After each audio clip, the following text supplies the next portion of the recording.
Yo, what's good, homies? The day has finally arrived for the series premiere of Fightland.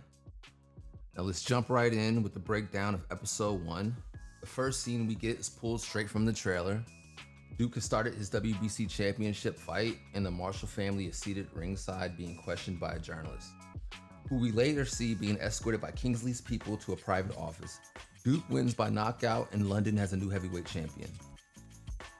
The next scene following the boxing match is the journalist being brutalized in an office. Kingsley breaks his leg with a statue and rips the notes from the journalist's notepad and threatens the man's life. Moving on, we cut to a scene after where it shows Duke and Joy in the midst of an entanglement. Afterwards, the two of them talk about the plans going forward. Duke is leaving Marshall Boxing Promotions for Coleman Promotions and moving to LA with Joy. Now, Joy gives off this feeling like she's hesitant or unsure about the plan, but at the same time, she says that she can pick up her real estate business there in LA. But as far as Duke is concerned, their new life starts tomorrow. At the victory party for Duke, we see him have a touching moment with his brother Calvin, thanking him for his help, getting him to where he is now. Calvin encourages his brother to say a few words about his victory, and in the middle of the speech, the camera cuts to the elevator doors where we see Joy on the arm of Kingsley Marshall. Kingsley interrupts in the middle of the speech to finish off Duke's words, and Duke starts walking towards and stands beside Kingsley while he keeps his eyes on Joy. Kingsley finishes up the speech by comparing his love for Duke as like the love one would have for his son. They give a quick embrace, and Kingsley even touches his forehead to Duke's. Cece, Kingsley's daughter, approaches after the speech to congratulate Duke on his win.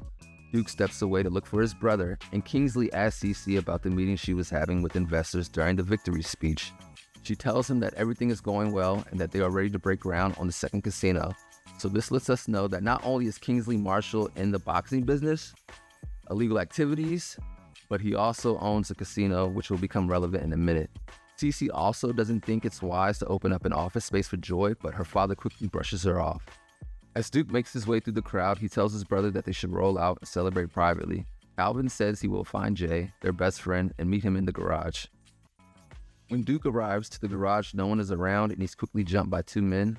The men hold him down and smash his left hand with a hammer a few times. Calvin then enters the garage and runs to his brother's aid, kicking one of the attackers in the face before trying to pull the second attacker off his brother. Calvin didn't see the man he kicked in the jaw pick up the hammer. The attacker swung the hammer, hitting Calvin in the neck with a sharp end. Calvin would muster enough energy to say his brother's name one last time before closing his eyes for good. Duke is snapped out of his state of shock by the stumbling of one of the attackers trying to get up to run away. Both the attackers looked shocked when Calvin was hit in the neck, so it wasn't their intention to kill anyone. Duke chases the attacker before catching him and beating him into the afterlife in front of several witnesses. The police arrive, Duke is arrested. 7.5 years later, we see Duke in prison. One day while sitting in his cell, a man with influence named Amato enters his cell and gives him a reason to live. Duke follows Amato to a private part of the prison where he sees the second attacker from the night his brother was taken out. Duke asks why they attacked him, and the man responds with, "Because you were fucking Kingsley Marshall's wife." Now, we know that Duke blames Kingsley for his brother's death, but is it Kingsley's fault? The reason Duke was attacked is because he was sleeping with Kingsley's wife, okay. But the death itself was an accident, and they wouldn't have been in that position had Duke not been having an affair with another man's wife in the first place. I don't know, but it's something to think about. Amato then makes a deal with Duke to get him released so that he can take down Kingsley's organization so that Amato can then take over the London drug market. Duke agrees, the camera cuts to black, and we hear the screams of the attacker. 6 months later, Duke is released from prison. Once out, Duke arrives at his father's gym and is met by his best friend Jay. Jay gives him a type of candy, and they make small talk, and Jay remarks about how much he regrets not being in the garage that night. Afterwards, they head inside and we meet Duke's father, Gazer. Now, instead of a warm embrace and a happy to see you, glad you're home, we get this stare-off between father and his son like neither one of them like each other. Gazer asks Jay about his #1 rule for the gym, and Jay responds by saying no guests allowed, treating his son as a guest. Naturally, Duke sucks his teeth and tells Jay he would just crash with him. Jay has to tell Duke that he is back living with his mom on the couch, so he has no choice. Gazer agrees, maybe reluctantly, but Duke is his son after all. He shows Duke a spare bedroom and gives him a package that had been waiting on him. Inside the package is an iPhone. He dials a number he got when he was released, and the man on the other end gives Duke an address. Duke tells the man on the other end of the phone that he is headed to the gym and the plan is already in motion. At the Marshall Boxing headquarters, we see Zeke giving a guided tour to a potential prospect. Now, as he's giving this tour of the office and gym space, he's explaining what makes this a successful enterprise. The scene is intercut with how the illegal operation works at the same time. It's quite simple, really. Product arrives by boat. The Marshall organization weighs and repackages product for distribution. The product is then packed into slot machines and delivered to different crime organizations across London. Afterwards, we see a press conference going down, and Duke lingers in the background until he sees Cece. They have a few words about why he's there, and she finds it strange that he would come to them after 8 years of no contact. But her problem isn't that he didn't have contact with them, but what he did and how he did it, and the media storm he left behind for her father to clean up, which she says almost destroyed him. A sports journalist recognizes Duke and asks him if he was back working for the Marshalls. Duke tells the journalist that it wouldn't be a bad question to ask Zeke. So the journalist does ask Zeke, catching him off guard, and after scanning the room for Duke, and he caught Duke shaking his head in approval, Zeke confirmed that Duke Kilroy has come back to work for Marshall Boxing Promotions. Cece does not look pleased. Zeke also seems to be having a problem with the rival promoter at the press conference, who didn't take too kindly to the focus shifting from the fight to the return of Duke Kilroy. The rival promoter is a man by the name of Eric Coleman, played by Clark Peters. Some of you might recognize him from a few of his other roles. Most recently, The Burrows on Netflix, but more widely known for his role as Lester Freeman in the criminally underrated HBO series The Wire. Now, Coleman is an interesting character because if you remember back at the beginning of the episode, Duke was telling Joy that his deal with Coleman was set, meaning he was going to leave Marshall Promotions and go and fight for Coleman. After the press conference, Duke and Zeke have a quick conversation where Zeke does offer him the job, but makes it clear to Duke that he's the boss. Later that night, Duke and his new friend, who we later find out is named Lazaro, enact the second step of their plan. They shoot and eliminate a few of the Marshall workers and steal a truckload of product worth 3.5 million quids. Now, during the shootout, one of Zeke's goons does manage to shoot and graze Duke in the arm. It's not clear how much damage was done, but when asked about it, Duke says he's fine. Back at the hideout, Duke overlooks the organization chart of the Marshall's operation, and he has a brief conversation with Amato. And this is when we discover the full plan. They want to bring Kingsley Marshall out of hiding by causing an internal war within his operation by planting the stolen product on the Russians. The next day, we get Joy showing off a house to potential buyers when Duke pops up and interrupts her.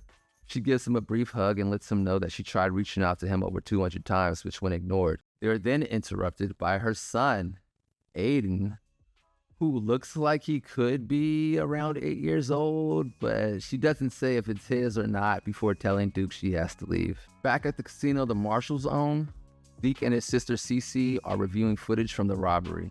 Zeke thinks that it could be someone from inside the organization, so Cece's plan is to get everyone in the same room and look them in the eyes.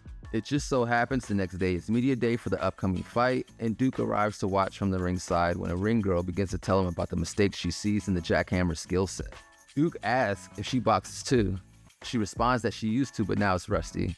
Before Duke can get to know this ring girl, he's caught off guard when Joy appears to his side, looking a tad bit jealous. But before any one of them can speak, Zeke and Cece appear, catching them both off guard. Zeke gives her a gift for his brother and says family needs to stick together, with his father being away on business. Joy makes the excuse that she came to see if the event was PG-friendly, being that Aiden is always asking to come. Cece makes a remark about Duke and Joy having already have caught up, but Duke plays it cool and acts as if it's the first time he's seeing Joy since his release. They shake hands and Cece can be seen rolling her eyes. And it's not just a simple eye roll, it's one of those eye rolls that last about 3 seconds. So it's abundantly clear that she does not like Duke for whatever reasons and doesn't necessarily care for Joy all that much either. After finding out that his new job will be on bucket support, Duke notices one of Zeke's goons give the brother and sister a pair of earbuds. The goon then stops to scan Duke's clothes. Apparently, Duke wasn't thinking about changing out of the clothes he was wearing when they stole the shipment. So this guy is looking at the same spot he knows where he shot one of the robbers. Luckily, Duke is able to think on his feet because he recognized the guy from boxing and the amateurs and was able to shift the goon's focus onto a subject he didn't want to talk about, which gets the guy to walk away. Duke's eyes never leave the man, who he sees give a bag to a guy Duke recognizes from the Marshall's organization tree. He realizes that the media event for the fight is also a cover for the meeting within the organization. Inside the bags being handed out, or a pair of earbuds so that the criminals could all communicate without anyone being the wiser. Now, tensions do rise when the gangsters all find out that the shipment has been stolen. Some take it better than others, and when a gangster laughs after being threatened and talks to his friend in Russian, I think, Cece understood what was being said and even responded in Russian, causing the man to storm off. Now, this whole time, Duke had been listening to the conversation after stealing a bag from the table when no one was looking, which now gives him more information on the problems within the organization itself. As we near the end of the episode, we're back at Gazer's house where Jay has let himself in looking for Duke. Duke's father told him about the package he received and an address written down in his room, so Jay takes it upon himself to go to the location written down. We see Duke arrive at the hideout, and little does he know, but he has been followed by Zeke's goon from the gym. He holds Duke at gunpoint, scans the room, sees the product on the table next to the mask, and knows it was Duke who robbed the marshals. Duke manages to reach for the gun, and a brief fight ensues where Duke is able to come out on top and stay alive. He didn't realize Jay had walked in just in time to see him take out the goon. After a brief conversation and Duke trying to calm Jay down, Lazaro comes back into the room with a pistol in hand, wanting to know what the hell just happened. And I don't blame him. When he left, it was just Duke. After 2 minutes, he comes back, they got a body on the ground and a shifty-looking white guy at the door. Lazaro holds them both at gunpoint, wanting an explanation, and that is how our first episode ends. So, was this a good first episode? I would say yes. I think this show has some major potential. I like the characters and the setup of the story so far, and I do have some thoughts and or theories about where this season might go and could go, but I think I'm going to save that for another video. But before I go, I will say one thing that came to mind while I was watching this show, and that is, I don't think Kingsley Marshall ordered the attack on Duke Kilroy. I don't think it was him.